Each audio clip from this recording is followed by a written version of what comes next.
Le XXe siècle a donné aux femmes de nombreux pays le droit de voter, de siéger au Sénat, de faire partie d'un jury et bien plus encore. Il est indéniable que les sociétés du monde entier ont connu de grandes améliorations dans le traitement des femmes ces derniers siècles.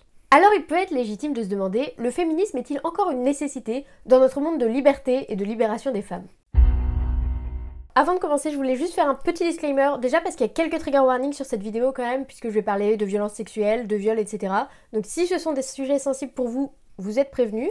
Et je voulais aussi préciser que dans cette vidéo, il y aura beaucoup de chiffres, tout sera sourcé en barre d'infos. C'est une vidéo que je voulais aborder avec le plus d'informations pour légitimer un petit peu mon discours. J'espère que ça vous plaira, j'espère que ce sera pas trop lourd à écouter. Et puis je vous laisse pour une vidéo que vous apprécierez, j'espère. Dans sa forme la plus simple, le féminisme est la défense des droits des femmes sur la base de l'égalité politique, sociale et culturelle des sexes. De la Renaissance à la lutte pour le suffrage des femmes, le féminisme est ancré dans l'histoire. Dans le féminisme de la première vague, les suffragettes se battaient pour le droit de vote, tandis que d'autres luttaient pour que les femmes mariées puissent avoir des biens en leur nom propre ou contrôler leurs propres revenus. Dans la deuxième vague du féminisme, les femmes se sont battues pour l'égalité des représentations et des chances sur le lieu de travail. Aujourd'hui, avec le féminisme de la troisième vague, et de la quatrième vague, si on considère l'avènement du féminisme sur les réseaux sociaux comme tel, les femmes se concentrent sur l'exploitation sexuelle, les droits reproductifs, les égalités des salaires, la présence de femmes dans des positions d'autorité, entre bien d'autres questions. Il est important de noter que le féminisme tel que celui que je viens de l'aborder, il est basé sur de nombreux progrès réalisés dans des pays développés, et il ne tient pas compte des pays dans lesquels les questions relatives aux femmes n'ont pas autant progressé, question que j'aborderai en fin de vidéo. Il faut prendre en compte le fait que votre position vis-à-vis du féminisme, elle sera largement définie par le pays dans lequel vous vivez ou dont vous êtes originaire. En France, le principe d'égalité entre les femmes et les hommes, il est inscrit dans la Constitution depuis 1946. Toutefois, cette égalité de droit, elle est loin d'être une égalité de fait. En effet, édicter une loi ne veut malheureusement pas dire qu'elle sera respectée, ni que les mentalités vont évoluer dans le même sens et instantanément. Les inégalités entre les hommes et les femmes sont des faits objectivables, notamment avec des statistiques que je vous présenterai dans toute la suite de la vidéo. Aujourd'hui, il est fréquent d'entendre quelqu'un dire qu'il veut l'égalité des sexes, mais refuser de se labelliser féministe. Selon un sondage Statistica, 54% des Français et Françaises se définissent comme féminisme, alors que 97% d'entre eux souhaitent atteindre l'égalité salariale. Curieuse contradiction. C'est un peu comme si on savait qu'il y avait un problème dans la société, mais qu'on refusait de s'engager pour s'y attaquer. L'objectif de cette vidéo, c'est de se concentrer sur des questions telles que l'écart de rémunération entre les sexes, la violence sexuelle, la sexualisation des corps ou encore le contrôle des naissances, pour comprendre pourquoi le féminisme est encore utile et nécessaire pour observer et critiquer le monde. Et pour ça, on va donc commencer en discutant de l'écart de rémunération et de traitement au travail, en se concentrant ici particulièrement sur le cas de la France. Lorsque l'on compare les salaires moyens des hommes et des femmes en France, on constate que les femmes gagnent 23% de moins que les hommes. La faute aux emplois précaires auxquels elles sont cantonnées, puisque les postes les mieux payés sont encore aujourd'hui majoritairement occupés par des hommes. En effet, 21% des hommes salariés sont des cadres contre 15% des femmes. Parmi les travailleurs à temps complet maintenant, le salaire moyen des femmes est inférieur de 17% à celui des hommes. Ces inégalités salariales liées au sexe peuvent s'expliquer par deux facteurs importants, l'équilibre travail-vie et la ségrégation professionnelle. Déjà, beaucoup plus de femmes que d'hommes choisissent de prendre un congé parental. Ceci est souvent lié au manque de structures d'accueil pour les enfants. Avec 3 enfants ou plus, le taux d'emploi baisse à 50% pour les femmes contre 85% pour les hommes. Il est aussi bon de noter qu'environ 28% des femmes travaillent à temps partiel contre seulement 8% des hommes. Ensuite, la ségrégation sur le marché du travail amplifie aussi cet écart de rémunération entre les sexes. En effet, les femmes et les hommes ont souvent tendance à occuper des emplois différents. Alors qu'environ 60% des diplômés universitaires en licence ou en master sont des femmes, elles représentent des minorités dans des secteurs tels que l'ingénierie où elles ne sont que 28% des diplômés. Par conséquent, moins de femmes occupent des métiers scientifiques, mathématiques ou techniques.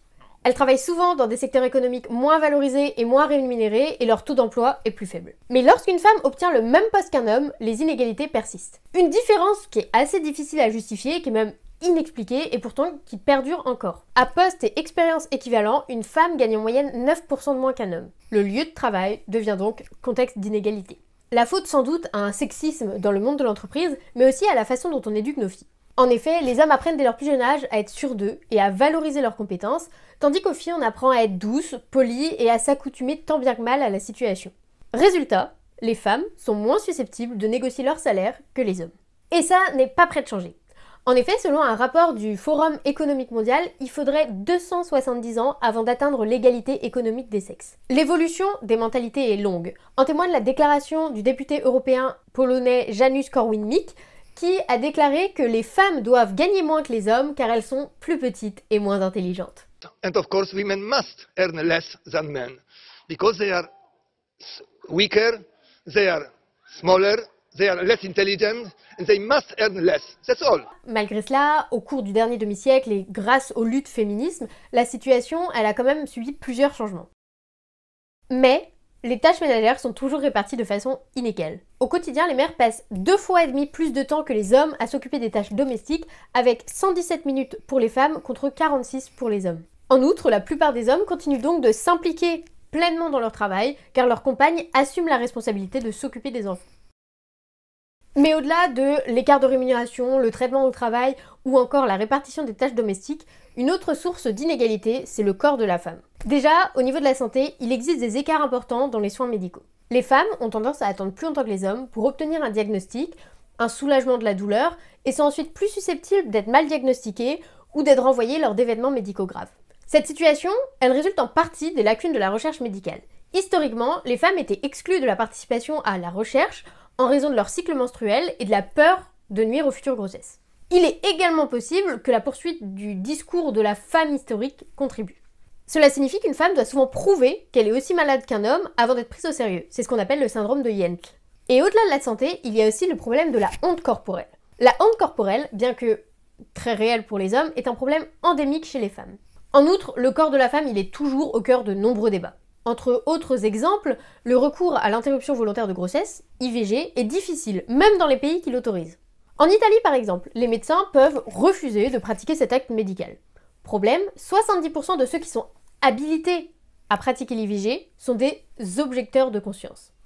Ça veut dire qu'ils refusent de le faire. Les femmes sont aussi plus susceptibles que les hommes d'être touchées par un trouble du comportement alimentaire. Ce problème, il concerne toutes les femmes, que ce soit des mannequins, des actrices ou des femmes simples de tous les âges, et il est exacerbé par le sentiment de devoir perdre du poids pour être plus séduisante. L'industrie de la mode et les médias, y compris les réseaux sociaux, contribuent depuis longtemps à l'objectivation de la femme. Ce phénomène, il se reflète dans la société où les célébrités féminines font l'objet d'une honte corporelle parce qu'elles n'ont pas le type de corps idéal. Et c'est pourquoi les perceptions des femmes dans la société et de ce que c'est d'être féminine sont des réels outils d'oppression. Comme l'affirment Naomi Wolf ou Mona Chollet dans leurs ouvrages, la beauté est un impératif pour les femmes, mais pas pour les hommes, et a donc été utilisée comme outil politique contre les discours féminisme et la promotion des femmes. Le fait d'évaluer les femmes en fonction de leur esthétique les rend vulnérables à l'approbation extérieure. Cela garantit également que les femmes d'âge mûr sont dévalorisées par la détérioration de leur beauté, ce qui n'est pas le cas des hommes car ils ne sont pas soumis aux mêmes normes, et donc sont considérés comme ayant une valeur intrinsèque au-delà de l'aspect esthétique dès le début. Dès leur plus jeune âge, les filles apprennent à comprendre que leur corps n'est pas seulement un corps, mais une entité sexuelle qu'il faut cacher. Cela se traduit par les sexualisations de jeunes filles qui peuvent être renvoyées de l'école juste parce qu'elles ont montré des épaules de jeunes filles prépubères. Ce problème de sexualisation, il est en partie dû à l'omniprésence d'idées relayées par des médias de masse et la pornographie, ce qui pousse des jeunes filles de 9 ans à peine qui n'ont pas encore eu leurs règles, n'ont pas quitté l'école primaire, à demander à leur médecin généraliste des chirurgies esthétiques de reconstruction vaginale. Cela démontre comment l'objectivation des filles est un problème bien trop réel et indéniable. Mais au-delà de tous ces aspects, un autre problème contre lequel les féministes se battent aujourd'hui, ce sont les violences sexistes et sexuelles. Déjà le harcèlement. Le harcèlement et l'intimidation sont monnaie courante de nos jours. Selon une enquête de l'IFOP, en France, près de 81% des femmes ont déjà subi du harcèlement ou une agression sexuelle dans les transports en commun ou dans la rue. Si ces dernières années, des campagnes d'information ont été mises en place et des décisions de justice ont été prononcées, le harcèlement dans les espaces publics reste malheureusement d'actualité. La violence est une manifestation évidente des déséquilibres de pouvoir historiques fondés sur le sexe. Chaque année en France, 213 000 femmes subissent des violences de la part de leurs compagnons ou ex-compagnons. 93 000 femmes déclarent être victimes de viol ou de tentatives de viol et 9 fois sur 10 de la part d'un homme de leur entourage.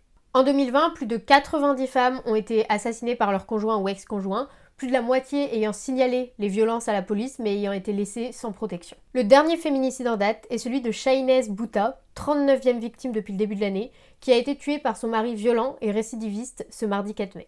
Aussi, et sans surprise, le domicile est l'endroit le plus dangereux pour les femmes selon l'ONU. De même, les préjugés sur le viol perdurent.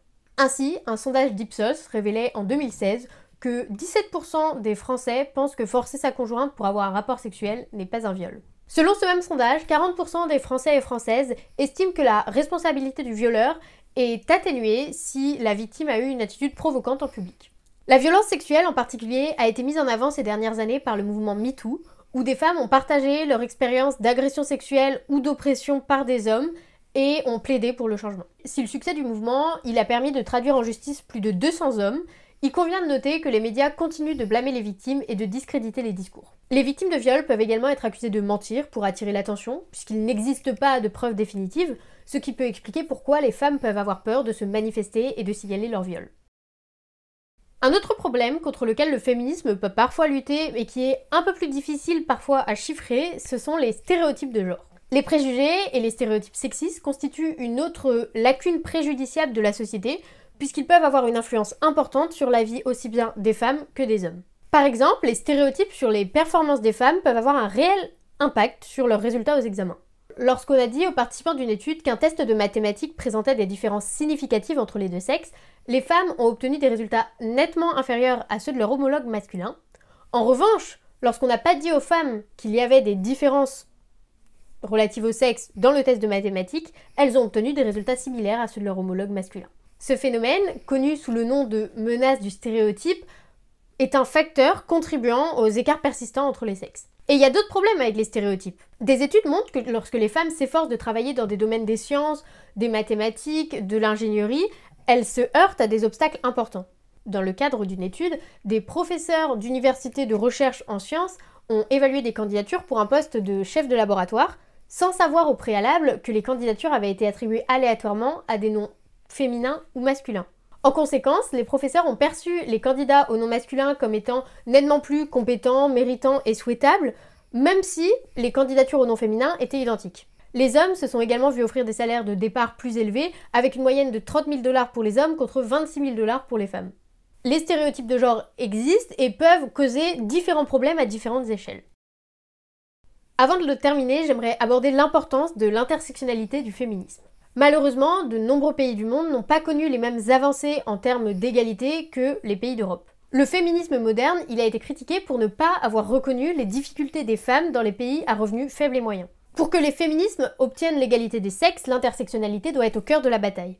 Les questions intersectionnelles telles que le racisme et le classisme se recoupent avec les idéologies féministes. Le féminisme intersectionnel, il se veut inclusif, reconnaissant et centrant la bataille sur les femmes de couleur, les femmes trans, les femmes handicapées ou de classe socio-économique inférieure. Dans les PRFM, les féministes se concentrent encore beaucoup sur les droits fondamentaux de la femme. On estime que chaque année, 6 millions de femmes disparaissent dans le monde. L'avortement sélectif en fonction du sexe, l'infanticide et la mort périnatale maternelle contribuant de manière significative à ces disparitions. Dans certains endroits, les femmes se voient encore refuser certaines des libertés adultes les plus rudimentaires. Par exemple, les femmes saoudiennes n'ont été autorisées que très récemment à conduire des voitures. L'éducation des filles et des jeunes femmes est aussi fondamentale pour éliminer la pauvreté. Malgré cela, dans le monde, 130 millions de filles ne sont pas scolarisées. Un des principaux obstacles à la scolarisation et au maintien des filles dans les écoles est le mariage des enfants. Chaque année, 12 millions de filles de moins de 18 ans se marient. Les mutilations génitales féminines constituent une autre forme notable d'oppression et une violation du droit humain le plus fondamental, celui de ne pas être soumis à la torture. Dans certains pays à faibles et moyens revenus, les MGF constituent une pratique traditionnelle qui consiste à enlever les organes génitaux externes de la femme sans indication médicale. Plus de 200 millions de femmes ont subi des MGF. Ces exemples, parmi beaucoup d'autres, montrent qu'il existe un réel déni de droits de la femme dans certaines régions du monde. Dans notre société et au-delà, il reste de nombreuses divisions fondées sur le sexe. En conclusion, nous avons encore besoin du féminisme aujourd'hui, car nous sommes loin de pouvoir garantir aux femmes du monde entier non seulement l'égalité de droit, mais aussi l'égalité de protection dans un monde en constante évolution. Il a été prouvé que les crises environnementales telles que le changement climatique ont un impact disproportionné sur les femmes. Des mesures spécifiques ont même été incluses dans les accords de Paris sur le climat afin de garantir que les femmes du monde entier soient soutenues face aux impacts de la crise climatique. Nous ne pouvons pas cesser de plaider pour un féminisme intersectionnel jusqu'à ce que toutes les femmes et toutes les filles de tous les milieux soient également protégées, autonomes et équipées pour vivre dans l'avenir que nous construisons collectivement. L'idée que le féminisme n'est qu'une question de femmes, une question pour les femmes en colère qui détestent les hommes doit être aboli. Le féminisme est un combat pour les hommes meurtris et les filles sexualisées, un combat pour les femmes contraintes à la dépendance par des salaires discriminatoires, un combat pour les personnes de couleur, les LGBT+, et les autres minorités. Le féminisme, c'est un combat pour tous. N'abandonnez pas le mouvement parce qu'il vous a déjà mené là où vous deviez être, mais aidez le féminisme à mener les autres aux mêmes endroits. Merci.